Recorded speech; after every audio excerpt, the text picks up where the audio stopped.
ibadah adalah kepatuhan dan ketaatan. Teman-teman yang dirahmati Allah Subhanahu wa taala, sebagaimana kita maklumi bahwasannya hakikat ibadah itu bukan hanya sekedar untuk menuntut kita melakukan dan meninggalkannya. Akan tetapi pada prinsipnya hakikat ibadah itu menuntut untuk kita patuh dan taat dalam melakukan sesuatu gitu. Teman-teman, jika kita beramal dan beramal ini didasari dengan ketaatan, jangankan teman-teman akan melakukan sesuatu gitu, ketika teman-teman meninggalkan sesuatu, itu akan dinilai sebagai amal ibadah gitu, jika teman-teman melakukannya dengan ketaatan gitu. Oleh karena itu teman-teman, ibadah itu tidak dinilai dari berapa lama dan banyaknya amal ibadah gitu, akan tetapi seberapa besar teman-teman ngelakuinnya dengan ketaatan gitu. Karena beramal itu butuh gitu dengan keikhlasan teman-teman. Ketika teman-teman beramal terus teman-teman ngeluh dengan apa yang teman-teman lakuin, maka coba teman-teman ingat lagi gitu, teman-teman itu lagi beramal dan teman-teman itu ngelakuin sesuatu beres gitu, terus teman-teman tuh ngeluh gitu, ngeluh ke Allah karena capek misalnya gitu. Sayang teman-teman, karena kenapa? Karena teman-teman udah melakuinnya gitu. Lain lagi ketika teman-teman tidak melakukannya gitu, itu mah ada inilah apa namanya, leheng gitu kan. Yang masalah kan kianya, ketika kita ini gitu kan, ketika kita beramal terus kita teh ngeluh gitu, ngeluh karena capek atau apa gitu, terus kita teh lakuin dan sampai beres gitu. Nah kesayang gitu teman-teman kalau teman-teman sampai ngeluh gitu, kalau tahu-taunya beres mah gitu. Soalnya gini ya teman-teman, mending teman-teman itu beramal tapi gak ngeluh gitu, karena tahu gitu teman-teman, kalau teman-teman beramal terutama di pesantren misalnya, itu kan pasti kerjaannya itu pasti beresnya. Apalagi kalau misalnya disuruh sama siapa, sama umi atau ustadz gitu kan, itu gak mungkin ya teman-teman misalnya setengah-setengah gitu. Maka dari itu teman-teman, coba teman-teman tanamkan gitu,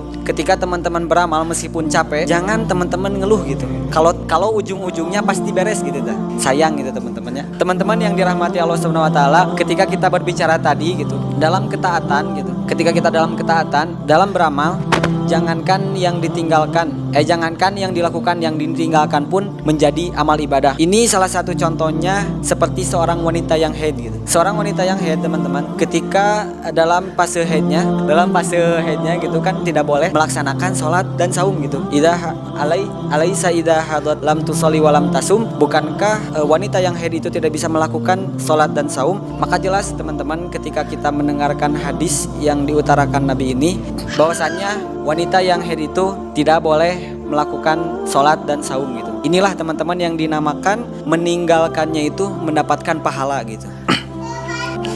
Karena ketika seorang wanita gitu melaksanakan sholat dalam keadaan tersebut, hal ini itu tidak akan menjadikannya nilai ibadah di sisinya gitu. Bahkan hal ini itu dapat mengantarkannya kepada perkara yang dosa gitu, karena telah melanggar peraturan yang telah Allah tetapkan. Teman-teman yang dirahmati Allah Subhanahu wa taala, dalam ketaatan ini teman-teman, bahkan selevel Nabi pun tidak terlepas dari tuntutan ketakwaan gitu, dari ketuntutan taat tersebut. Allah Subhanahu wa taala tidak memberikan pengecualian kepada siapapun untuk tunduk dan patuh terhadap aturan yang telah ditetapkan Allah Subhanahu wa taala. Di satu sisi teman-teman, kita pernah melihat kita lihat bukan ro'ai ya.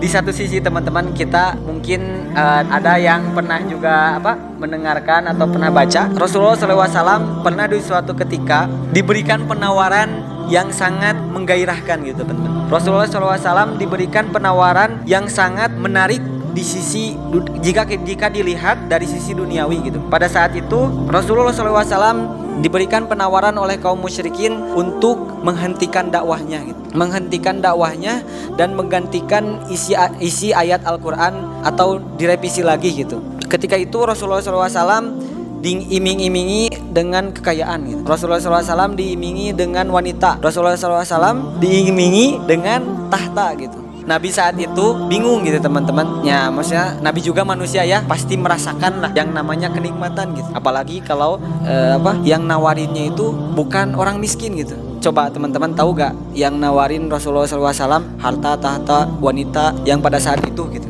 Tahu gak siapa? Walid bin Mughirah, bapaknya Khalid bin Walid ya, Walid bin Mughirah. Ya waktu itu dia kan datang ya ke rumahnya Nabi gitu. Dan ternyata teman-teman, apa yang diharapkannya ini gitu, ketika datang ke rumahnya menawari Rasulullah SAW harta, tahta, wanita, ternyata jawabannya itu tidak sesuai ekspektasi gitu. Rasulullah SAW menjawab dengan sangat diplomatis gitu.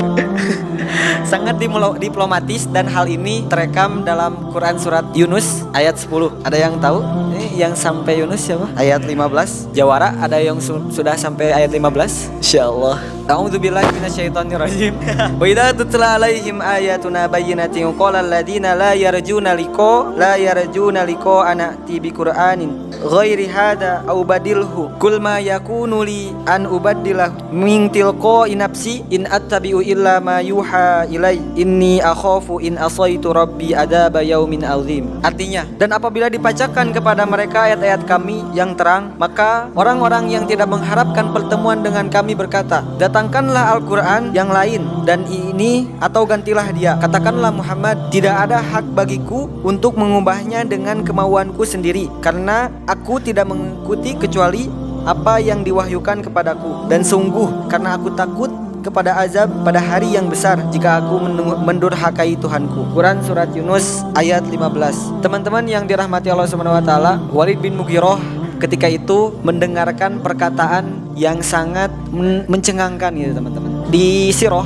di Sirah kalau kita lihat gitu, Walid bin Mughirah ini merasakan gitu bahwa ketika Rasulullah SAW memberikan ayat ini gitu, itu yang dia rasakan adalah seperti mutiara gitu. Karena kenapa? Karena perkataan ini itu tidak bisa ditandingi dengan syair-syair pada masa itu gitu. Kan kalau misalkan kita lihat gitu teman-teman, di masa itu terlebih di zaman Nabi gitu, zaman Nabi Muhammad SAW, itu kan syair-syair itu sangat dijunjung tinggi gitu. Bahkan Said Saipul juga pernah mengatakan ya, kalau di Ka'bah itu kan banyak ya 10 penyair yang paling terkenal gitu. Yaitu menunjukkan gitu teman-teman, pada saat itu lagi tren-trennya syair gitu. Maka ketika Walid bin Mughirah mendengarkan kata-kata yang diwahyukan oleh Allah Subhanahu wa taala melalui Nabi Muhammad, maka hal ini itu tidak pernah didengar oleh telinganya gitu. Bahkan syair-syair pun pada masa itu tidak bisa ditandingi gitu dengan ayat Al-Quran ini gitu. Masya Allah gitu teman-teman. Dia pergi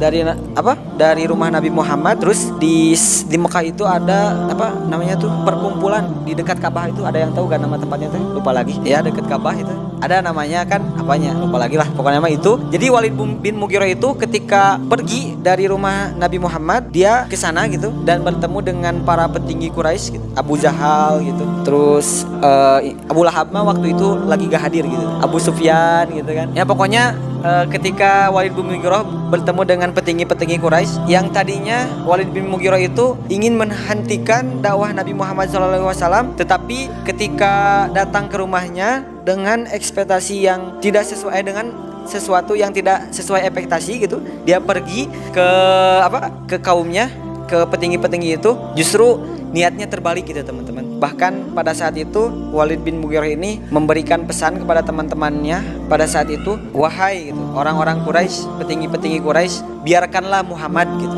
Biarkanlah Muhammad dengan apa yang dibawanya gitu. Karena aku telah mendengarkan apa yang tidak kamu dengarkan gitu. Masya Allah ya teman-teman, perkataan yang singkat ini gitu bisa kita simpulkan bahwa pada saat itu dia emang ditakjubkan gitu dengan Al-Quran ini tuh teman-teman.